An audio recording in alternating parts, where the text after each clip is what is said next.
Sputnik Bharat से इस वक्त एक बड़ी खबर हमारे सामने ये है। दुनिया में तुर्की अपने ड्रोन हथियारों का दम भरता है, लेकिन हाल ही में तुर्की के मीडिया ने भारत के गोला बारूद को लेकर जो खुलासा किया है उसने दुनिया को चौंका दिया। भारत की जो है सबमरीन्स की बात करेंगे।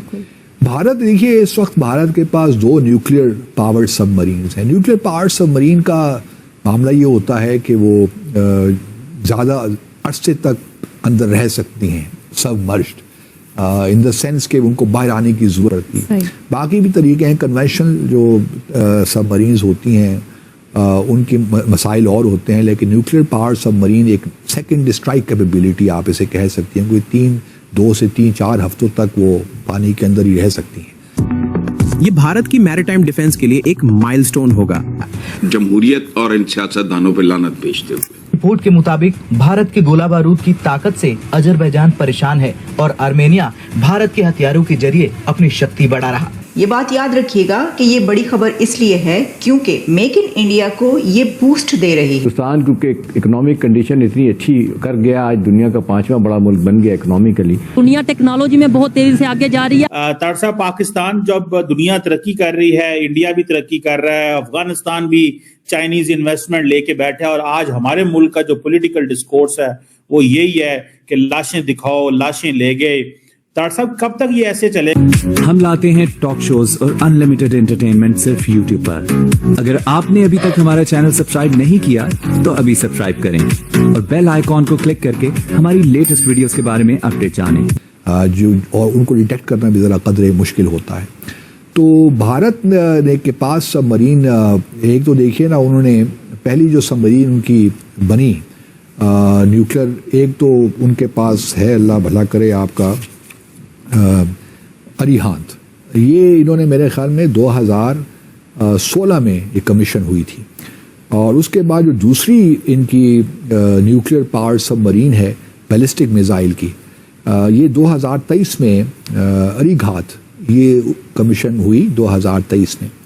अब ये तीसरी न्यूक्लियर पावर सबमरीन, ये भी बैलिस्टिक मिसाइल के साथ है, अर्धिमन अरिथमन है, जो भी नाम इसको देते, मुझे नहीं मालूम इसका मतलब क्या है। तो ये इस साल होने जा रही है। जैसे पाकिस्तान के पास न्यूक्लियर पावर सबमरीन कोई नहीं है, हमारे पास हैं कन्वेंशनल सबमरीन्स भी हैं, बल्कि हमने पिछले हफ्ते जिक्र भी किया था कि हमने अपनी इंडिजिनस एक जिना क्लास फ्रीगेट बना ली है जी। लेकिन सबमरीन का जहाँ तक ताल्लुक है, हमारे पास सबमरीन्स हैं कन्वेंशनल, लेकिन न्यूक्लियर पावर सबमरीन नहीं है।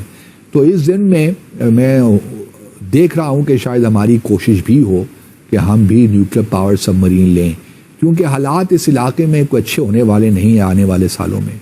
मोदी साहब अब दौरा कर रहे हैं अमेरिका, और एक और बात भी अपने नाज़रीन के साथ शेयर करते चलें कि ट्रम्प साहब का जो मिजाज है ना वो निकल गया है। वो अब सामने कल कहा था ना कि सॉवरेंटी जो है उस पर उनका यकीन शुरू हो गया है।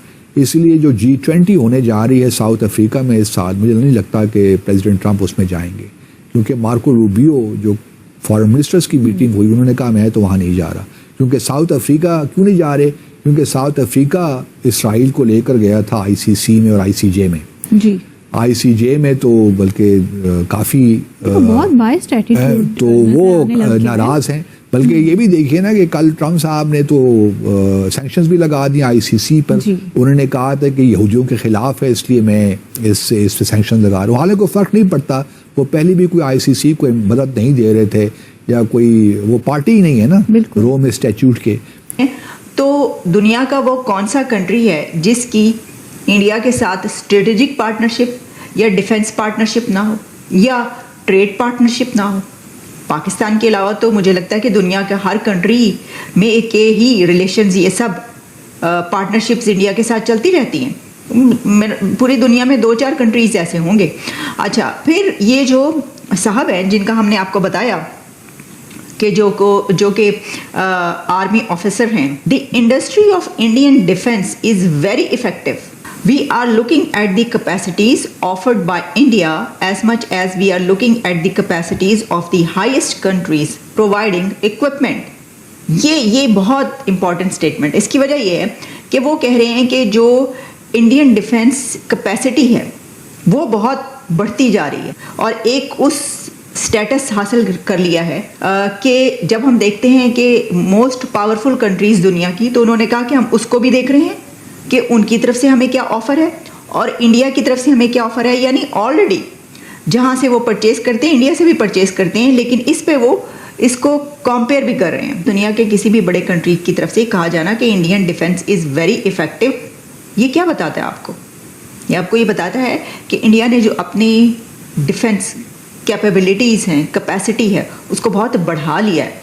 अच्छा, अब इस पे तो हम पहले कई बार बात कर चुके हैं कि वो क्या क्या चीज़ें बनाते रहते हैं, क्या क्या फ़रोग करते रहते हैं। ये जो काफ़ी साल पहले हमने जब इसके ऊपर बात करना शुरू की ना कि मेक इन इंडिया के मोदी की जो पॉलिसी है, और मोदी साहब ने उसके ऊपर कई दफ़ा बात भी की, मेक इन इंडिया। अभी भी कुछ अर्सा पहले उन्होंने कहा कि हम सेमीकंडक्टर्स का हब बनाएंगे भारत को, हम इस चीज़ का हब बनाएंगे, हम AI जो है वो उसका हब बनाएंगे।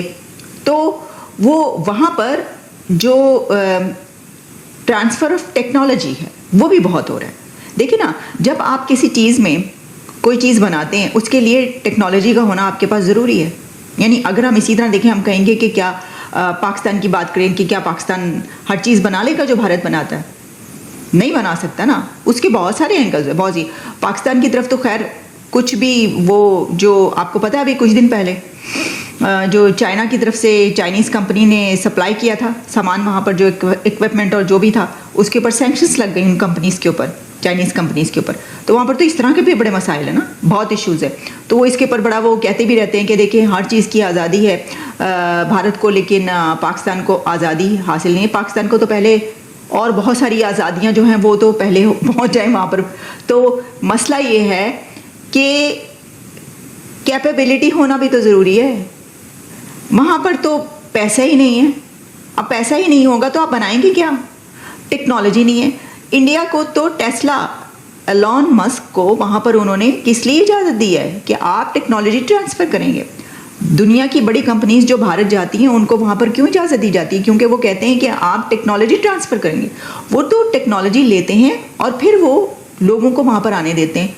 तो कोई कंट्री उस वक्त ऐसा कर सकता है जब वहाँ पर धड़ाधड़ लोग जाने के लिए बेचैन हो। दुनिया की बड़ी से बड़ी कंपनी बिजनेस लेना चाहती हो, वहाँ पर तो आईफोन पहुँच गया, वहाँ की प्रोडक्शन वहाँ पे सारी कितनी बड़ी तादाद में, वो तो चाइना का बिजनेस छीन रहे हैं।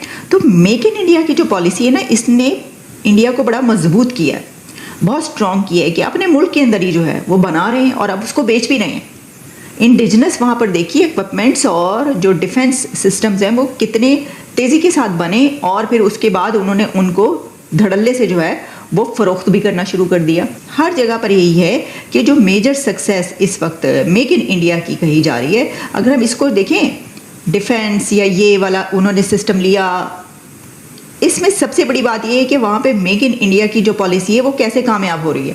अच्छा, और उसके लिए ये भी होता है जब कोई कंट्री इसके ऊपर कहता है ना कि हम ये करेंगे, हम वो करेंगे, हम ये, उसमें देखें ना, उसमें कामयाबी हासिल करना भी बड़ी बात होती है ना। इंडिया ने सिर्फ कहा नहीं, उनकी गवर्नमेंट ने सिर्फ ये कहा नहीं कि हम ये बनाएंगे, हम हब बनाएंगे, हम ये भी बनाएंगे, बल्कि उन्होंने करके दिखा दिया। हमने आपको उस वक्त भी खबरें बताई थी। नासा से लेकर जितनी भी बड़ी स्पेस एजेंसीज हैं दुनिया की, वो कहते हैं कि जी उनके साथ हम कोलैबोरेशन में काम करेंगे बहुत सारी ऐसी चीज़ों पर। तो अभी तो उनके गगनयान से लेकर काफ़ी ऐसे आगे हैं।